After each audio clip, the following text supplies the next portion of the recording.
Hello and welcome to Design Boss Dialogue, the podcast where bold and ambitious women in interior design come for real conversations to transform and take their businesses to new heights. I am your host, Lisa Marie El-Khadraoui, interior designer and business mentor, here to share my experiences and insights into running an interior design business, as well as empowering you to build the confident, profitable design business you've been dreaming of and truly deserve. In this space, we blend creativity with strategy to help you craft your success and thrive in the world of design.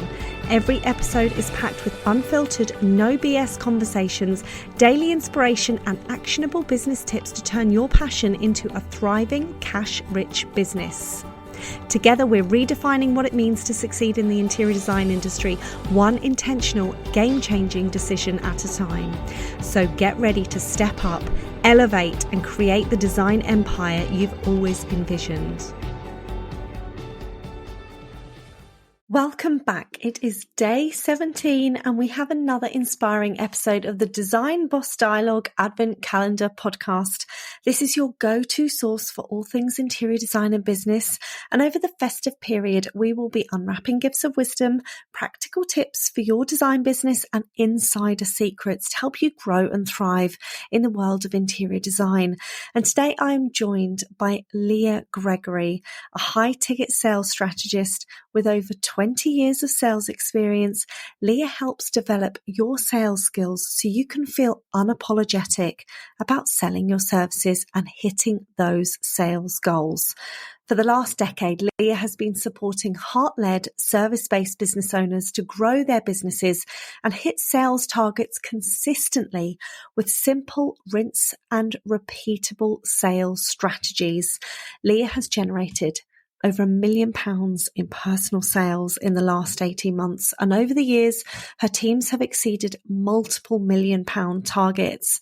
Leah has built and led sales teams on busy sales floors across central London, as well as remote international sales teams. And today, she has joined me on the podcast to dive deep into your latest promotion.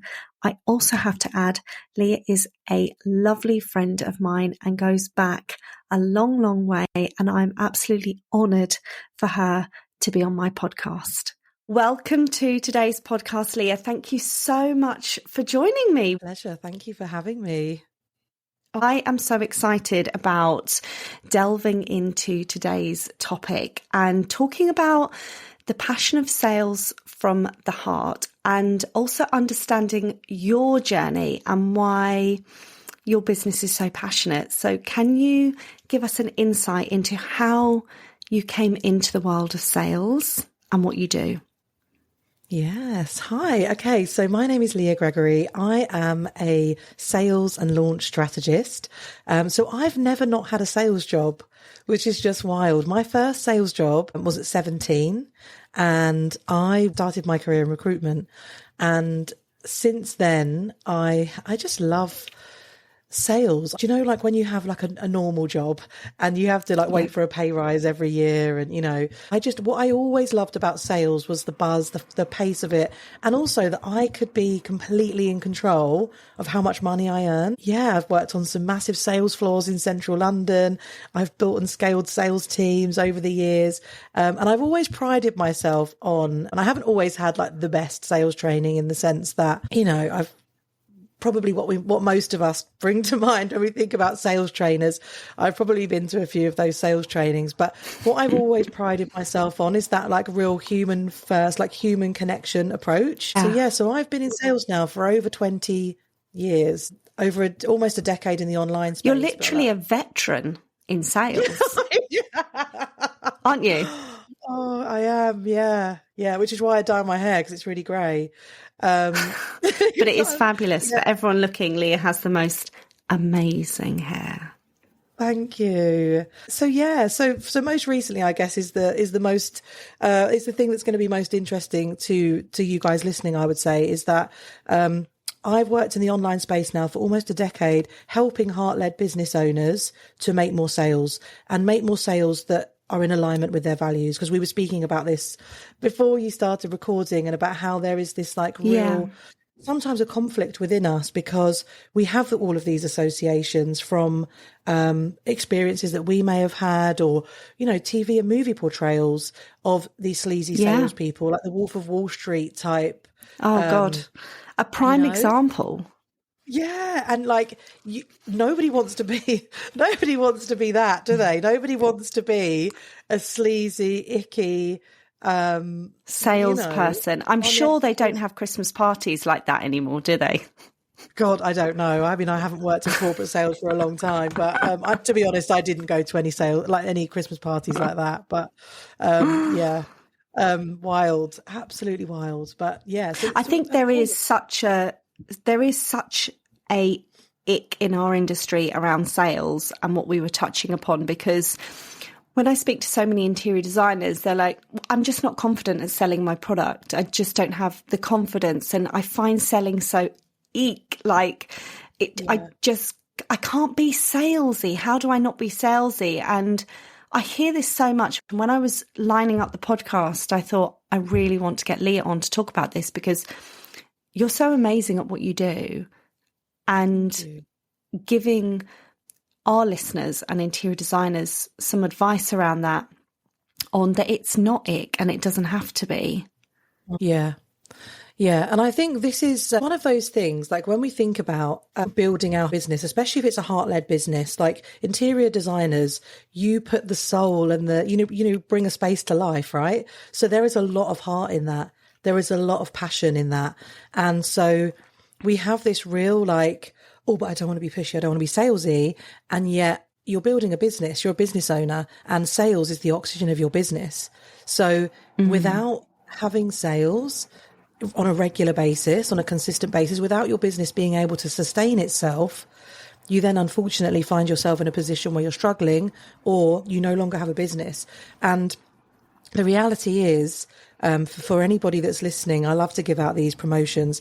Unless you have somebody who is going to take sales off your plate, somebody that is going to manage your sales, you are the head of sales in your business. So if you haven't claimed that title yourself, congratulations, I've just given you a promotion. I love that. Yeah. So that's the first thing. So I think the first thing is really owning the fact that in order for your business to survive, in order for your business to thrive, making sales is the biggest part of that, along with obviously giving your clients an incredible experience, right? So without accepting the fact that we are salespeople, it is what it is. We find ourselves in this like one step forward, two step back. It feels like we're walking through treacle. We can have the best strategy, the best support, the best tactics. And if we are not first accepting the fact that actually we are salespeople, and just as there are good and bad people in the world, there are people salespeople with good intentions, salespeople with bad intentions. That I love doing talks and saying to people, "Hi, I'm a salesperson," and then saying, "What associations do we have about salespeople?" And they're all like, "Sleazy, pushy," and yelling out all this stuff. Crazy. Like, make it awkward. Yeah, don't want to make it awkward. I've just told you I'm a salesperson, but we are like, unless we really unpick what we believe a salesperson is, we're going to do everything we possibly can to not be associated with that. And so there's a part of us that's like, okay, well, I want to make sales because I want to help more people. I want to make the world a better place with my work. I want to create these incredible spaces, breathe life into these incredible spaces. And yet, I don't want to be a salesperson. So it's like this conflict that makes everything so much harder when you're trying to grow your business. So I think the foundation of everything really is to accept that you are the head of sales in your business. And apart I love from, that. Yeah, like I think that's the thing. And most of the time, like that really is a penny drop moment for people. I heard you speak at Soul Speakers in October, and I heard you use that line that you had just mentioned for the first time. We've obviously known each other a really long time as well. There's a background as well, which is really nice. But for the first time hearing you speak at Soul Speakers in October, saying, congratulations, you've got your promotion, you are the head of sales. And for me, listening to you speak that day, I thought, oh, wow, I actually am the head of sales in both, businesses, obviously with the property business, there is, we've got all the agencies in there, but with Mosca and with Design Boss, it's like, oh yeah, I actually am the head of the sales department. And if sales aren't coming in, if I'm not actively selling seamlessly, driving it from the heart, my businesses are going to dry up. So that for me was a real penny drop moment in my business. I love that. Thank you for sharing that. And I think this is the thing as well. Like, I want to just unapologetically let you know that I am in it for the sales. I want to make sales because I know what happens when somebody says yes to working with me. When I make somebody an invitation to work with me and they say yes, their life and their business will change dramatically. And it's the same for you, right? You know that your clients, when they say yes to working with you, when they agree to that proposal, they are going to get the most exceptional service. They are going to have the most incredible experience, and they are going to be left with, whatever the service that you've provided, something magical. How could you not be in it for the sales? Because I've got do you know what? goosebumps. I totally am. And for me, certainly there's such a difference between getting a sale over the line for designing a house and completing a sale to take on a new mentee. And I don't work with everyone, but when I do make invitations out for women to come and work with me, and I have my calendar available, and when a woman says yes, I get so excited, not only because I've been able to sell a product in my business, but I know when they commit to themselves to stepping into my world and what they get from it, every woman has turned around and said, I'm so glad I said yes, and I have no regrets, and this is the best feeling I've ever felt in a long time. You've made me feel me again. And I just think that is so powerful. Why would you not want to sell? Yeah. 100%. And so the thing is, for people that are listening to this thinking, well, I don't have that level of confidence in my offer, in my product, in my service, then that is your opportunity.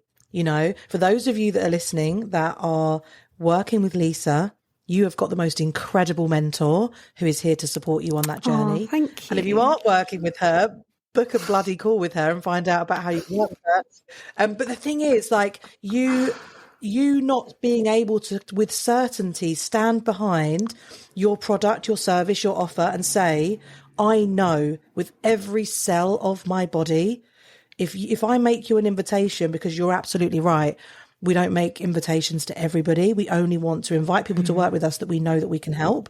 When we make somebody an invitation to work with us and they say yes, that magic is going to unfold. I've literally covered in goosebumps. It makes me feel so excited to think about what is possible and if you don't feel like that, then there's an opportunity there for you to understand why, and for you to build your confidence in whatever way you need to be able to have that level of certainty and confidence and bring that to your sales conversations, So if we have an interior designer listening and she's listening to this and thinking, yeah, that's all great, but actually I just don't know how to sell or where to start, what advice would you give to someone listening to this of where would the framework and foundations be to start feeling comfortable with selling? Yeah. And I think this is the thing that I think, again, trips people up, is that for most of us, or a lot of us have a generalization that you're either really good at sales or you're not. And even if you have kind of ditched any negative associations with yourself as a salesperson, like somebody said to me the other day, oh, of course you're good at sales because you're really bubbly and outgoing and confident. And that's not necessarily the case. In fact, sometimes I have seen in the people that I have trained and developed, who've been on my team, confidence and that's not necessarily a good thing. And so the first thing I would say, there's such a big misconception. If you're sitting here as somebody who is like, sales doesn't come naturally to me, it doesn't come naturally to anybody. And I would say you're almost at an advantage in some cases if you are a little bit more reserved, if you are a little bit more measured.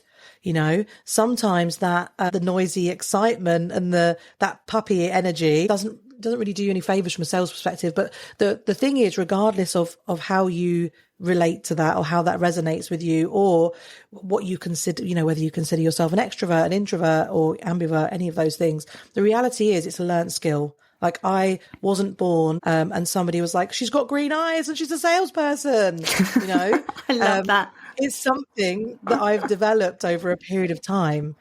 And I'll honestly tell you, I know you said about the steps to take. The thing that has helped me the most, and the thing that I've built both my careers on, both in corporate sales and now in the online space, has predominantly been strategic relationships.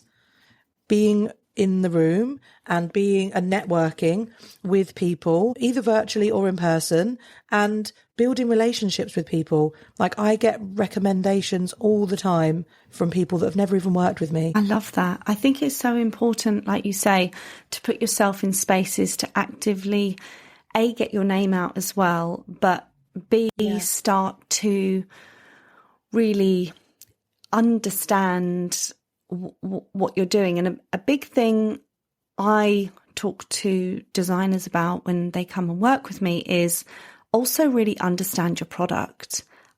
Because if you have products in there that A, you don't understand, B, you don't understand the expectational boundaries, and C, you don't believe in those products, why are you going to sell something really you don't believe in? Yeah. Definitely. And when you think about it, like, is that in our heads, we make it way more complicated than it is. If we split out the sales process into a couple of stages, first of all, we need to be visible. We need to get in rooms with people. We need to network. We need to put ourselves out there in some way, shape or form. So social media is probably the easiest way to kind of leverage your time in that way. The next thing is creating inquiries. So if you're sitting here thinking, where do I start? If you don't have a lot of sales calls in your diary or discovery calls in your diary, then that would be the place to start, to prioritize a way to get those calls into your diary. And then once you've got those calls in your diary, it's then getting better at turning those calls into paying clients. And with and that, we can get all in our heads about it. I've also had clients that have come to me saying, I get all the discovery calls, but then I get ghosted after every single one. And I'm starting to get into a vicious cycle where I've got massive self-doubt and I can't get someone over the line. What advice would you give to someone when they're getting the leads and calls, but they can't transition over? Because I know I normally say, well, we've got to look at something in the business model, but maybe they've got to also look at something, how they're selling or setting that particular call up. Yeah. So there are three things normally that I would, I listen to a lot of my clients' sales calls and critique them. So normally when you get ghosted, it is because you didn't have the degree of certainty in your offer, and so sometimes what happens is not necessarily that you come across not in a very confident way. It could also be that you're trying to sell your product with excitement and with your passion. Like, I could definitely help you with that. Yeah, I'm so excited to help you. Yeah, it's going to be great. And then the person is like, oh, okay. And they obviously don't want to upset you because they've just had a lovely call with you. So and nobody wants to, it's very hard for people to own their decisions, right? So people are going to either send you a little message afterwards and say, oh, actually, I'm sorry, I can't do it. Or they're just going to be like, oh, I can't do it. So that could be why. Another reason is that, and I see this loads, is when you have an amazing sales call with somebody and you find out what they're struggling with at the moment, or what their challenges are at the moment, what they're looking for, and you're really clear on the gap between where they are now and where they want to be. You then, when you go to make them an invitation, you then launch into your generic pitch, and you're talking all about the kind of the mode of transport, when actually the person really wants to know about the destination. They don't want you to sell them what they need. They want you to sell them what they want. So if we make the pitch at towards the end of the call, if we make that invitation completely personalised to that person, because they've literally just told you everything in the call, So rather than going into, okay, you're going to get a consult now, and then you're going to get 6 Zoom calls, and you're going to get this, that, and the other, they want to know, are you going to give me what I want? And that is what we want to invite them to buy. Would you say it's selling the transformation? Yeah, absolutely. So I say to my clients all the time, like selling the transportation, like the journey from the start to finish of how you're going to get somebody the transformation is not what they want to know. The transformation, the destination, like where they actually want to get to is what they want to know about. So sell them what they want to buy. If we take it in the context of interior design, it's really supporting them through, all of that overwhelm and stress from a renovation is going to be taken away, because you're going to be able to just live the vision and the dream of the project, and we're going to be able to facilitate all of those decisions underneath for you and be able to orchestrate the whole project and deliver high-end information only. And you're going to just benefit from the wonderful transformation at the end and walking into that finished space and feeling that wow factor at the end. And I suppose it's selling them that type, unless I'm completely wrong here, but it's selling them that rather than we're going to do this and we're going to do this and then we're going to do this and we're going to take you through this. Yeah, it almost feels like you're making it feel like hard work for the client, when actually they want to buy from you because they want something to be easier. They want to get somewhere quicker. They want to leverage their time. They want somebody to do it for them. And so when you start saying, oh, we're going to do this, we're going to do this, we're going to do this, we're going to do this, not only are they then starting to think, oh, this sounds like a lot of work. What you then also do is that the next thing that I think is really common when it comes to being ghosted is you give people so much information that it's like information overload. And then they have to go away and think about it because they just can't make sense of it all in their head. Whether it's a generic pitch that they're having to kind of try and work out how your offer fits into the context of their situation. How does this, fit in terms of what I want? So I need to go away and think about it. And, something that from my corporate sales career that I kind of carried through into this one is confused people don't buy. Making it really easy for somebody. And it's almost like you take this, when you get your Christmas lights out of the loft and they're in this big ball. I show my husband, he's very anal, and it's all like really nicely wrapped around different pieces of cardboard. If it was me, I would just throw it up in a ball and throw it up in the loft. Yeah, Steve is like, put it in a Sainsbury's bag and up it goes. Yeah. Yeah, that's it. I just kick it up there and worry about it next year if it was me. But so if we think about this with the sales call, your client has come to, or your potential client has come to you, and they have probably they've done a lot of research. They may have even spoken to a few other people already. So there is a lot of noise in their head. And the way that you can really set yourself apart when you have that initial discovery call or clarity call is to take that ball of crunched up useless Christmas lights and make sense of it, gently untangle all of the pieces. So by the end of the call, they're like, oh my God, I know exactly what I want now. And I know exactly my starting point. So we're clear on the gap. And you can then make them an invitation based on closing the gap between where they are now and where they want to be. And then say, what questions do you have for me, to fill in any blanks? So they're leaving like, this is not only exactly what I'm looking for because you've completely personalised the invitation, but I'm completely clear now. Because most people, when they have a sales call, are just adding to that noise, giving away free information and all of that sort of stuff, So a really good way to just set yourself apart immediately is to think about it from that perspective and just make sure that you're helping somebody get really clear on where they are, where they want to be, and then making them an invitation based on the information that they've given you. But the final thing I will say on that is record your calls. Do as many of your calls as you can on Zoom or, Google Meet or somewhere where you can record them and then watch them back.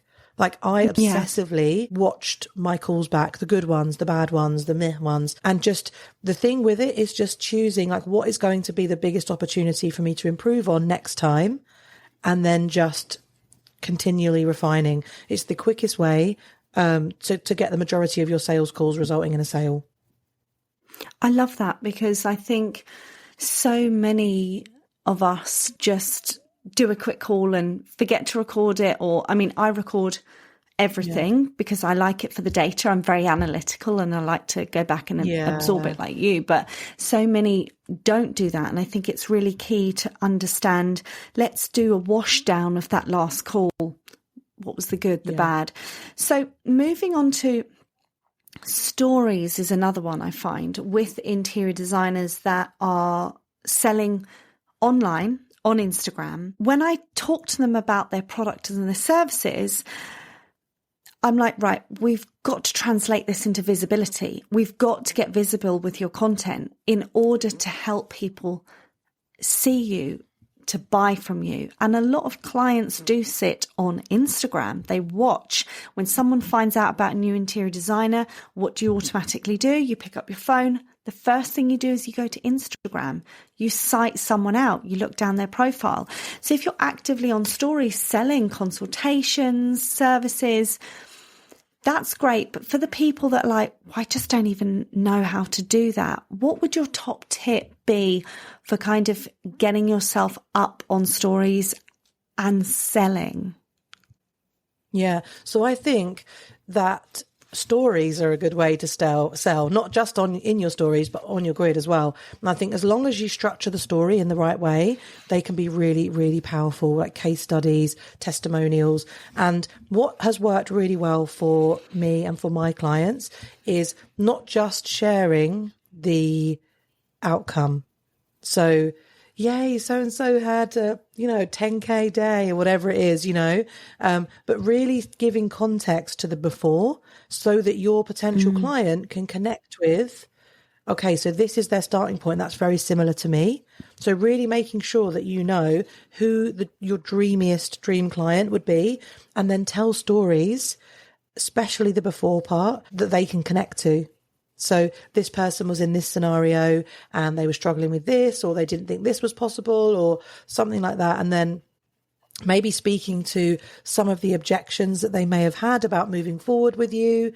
And then we went on this journey. So if you've got like a methodology or something, I took them through my X, Y, and Z framework, and now they are celebrating this. Now they have this incredible space. They have, so you're able to really get somebody to feel what it's like to work with you and feel your passion about that project.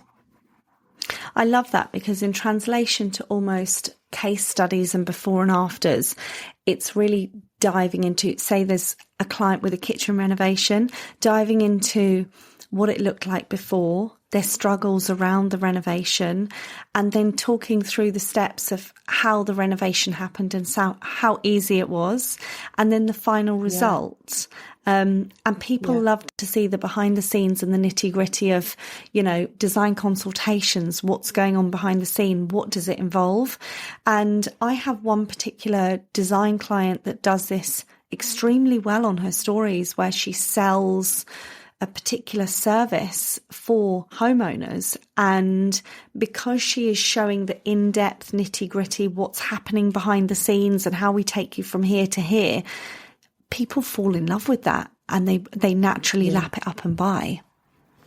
Yeah, 100%. And they really feel like, what I love about it, when I see somebody who is really passionate about their work, regardless of what it is, whether it's relevant to me or not, I just love seeing people really lit up and really excited about what they do. And I think that is magnetic to your potential clients.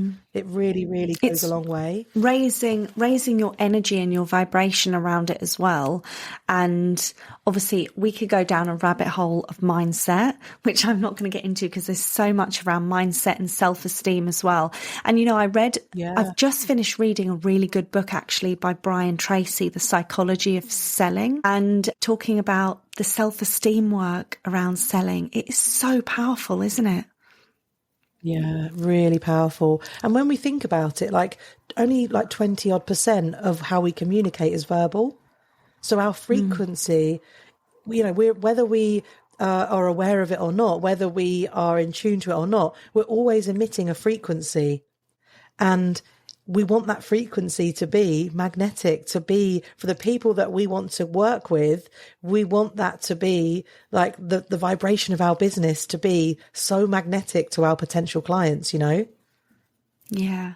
I love it certainly when I'm making sales within the mentoring business and bringing women in and getting so excited that I'm going to work with a new woman or someone else has joined the group. Yeah. And I know the end result for them because I know the journey that I'm going to take them on in their business and what they're going to experience in the long run. I'm not here for the quick fixes, and the women that come into my world are here for the long game. And it's about, I love to celebrate every woman when they come on. And I love to showcase their transformations because I think it also helps other women feel I'm in those shoes as well. And actually there is hope and I can do this for my business. Yeah. I read somewhere something about the page. I think maybe it was an Instagram meme or something, but the pages of your story could be somebody else's survival guide. And I love that. When we share, especially as women, I think, like when we share our success stories, when we share our achievements, I think, we're not encouraged to brag or to big ourselves up, are we? It's very much like, who does she think she is? But actually, like, totally. being able to see other women, doing what you want to do, I think is a very, very powerful, like an inspirational thing. I personally absolutely love it. I love hearing case studies, testimonials and success stories. Yeah. And I think we should be more natural within ourselves to shout about what we have achieved.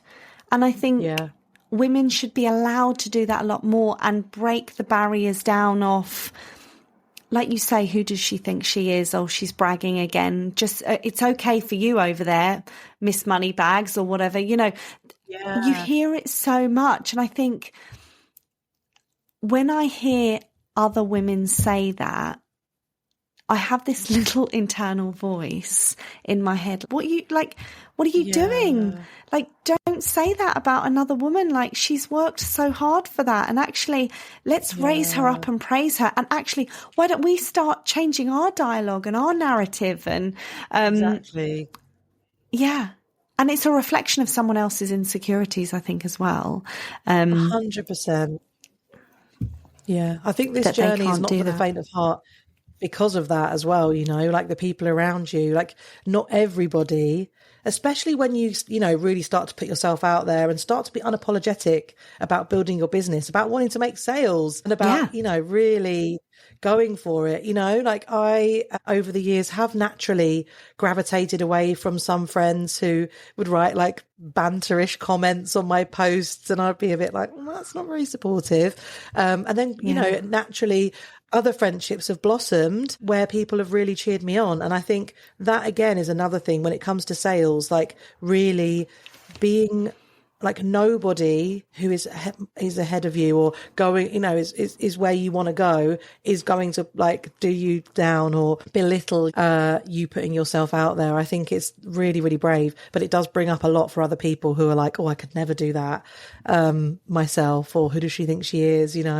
I've had to defriend a lot of old school friends on social media, but like I care way more about my future than I care about what they think of me, 100%. And, I had a situation a couple of months ago, actually. I love to share my clients' success stories with their sales. And I love it when a woman has made sales in her interior design business off the back of something that I've been able to support them with. So, a client of mine in her first 4 weeks made 17,500, 18,000. And, 6 months prior to working with me, her whole 6 months was 12K. So the fact that in a month, then she could take this, it was so powerful. And I'm so proud to share all of my clients' success stories around money and how much they're making.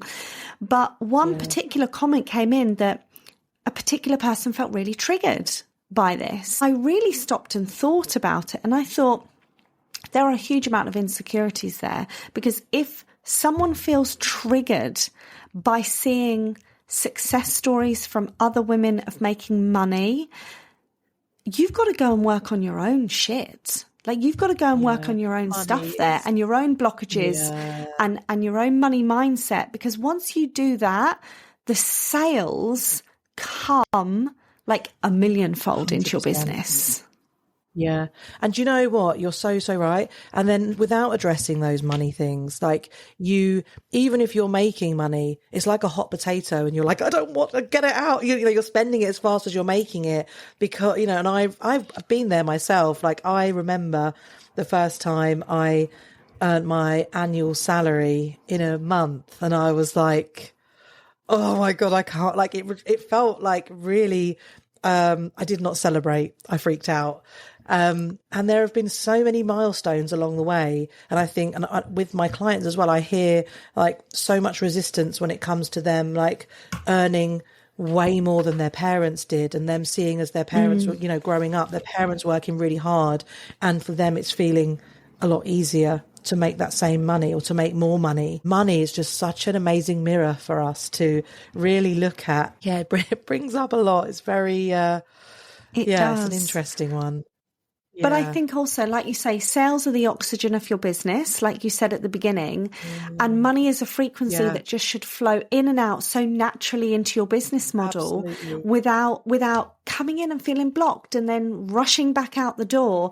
It should just be a frequency of energy that just comes in and out, and it's a really natural thing to do. And it's almost like you say, it's the oxygen of the business, the sales, but the money is the flow. It's the water that just keeps everything, you know, moving along really smoothly. And if you don't have the right connotations around money and you don't have the right connotations around sales, I think that's always going to be a huge sticking point in anyone's business.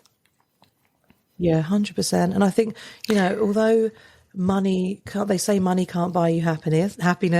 I really think it can. Like, I feel very happy to have a nice big buffer in my personal business account, in my personal account, in my business account, so that, like, for me, my nervous system, like, I'm very happy with that. Like, and the resources, the things that it allows me to do, the choices it allows me to make. And I think that is another thing. Like, it's so okay for you to be, you know, I love making money. I love business. I love seeing other people do well and make lots of money. I honestly believe, and I think if you're listening to this podcast, you fall into this category too.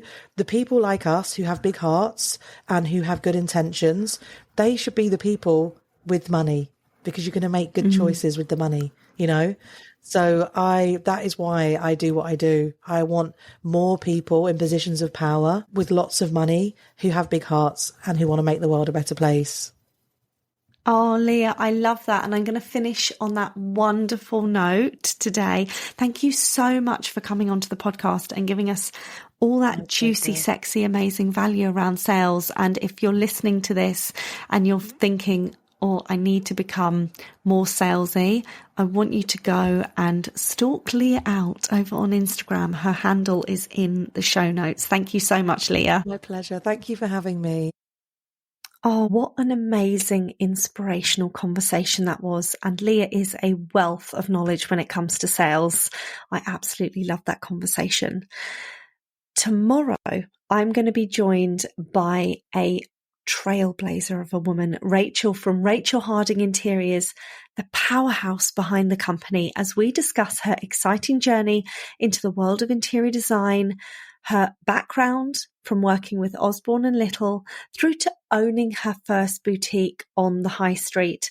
Join me as Rachel shares her insights and top tips for other interior designers to learn from. Take care. Thank you so much for tuning in to this episode of Design Boss Dialogue. If you love what you heard, then please share the podcast with your friends and any women that could do with a dose of empowerment just from me. I would love to hear your thoughts around today's podcast with your key takeaways and wins, because your feedback means everything to me. Also, don't forget to leave a review as well as hit that follow button so you never miss out on any inspiring conversations with me or any other trailblazing women I have on. Stay tuned for more exciting episodes, and remember, unleashing your inner design power and unlocking your true potential is only a click away. See you next time.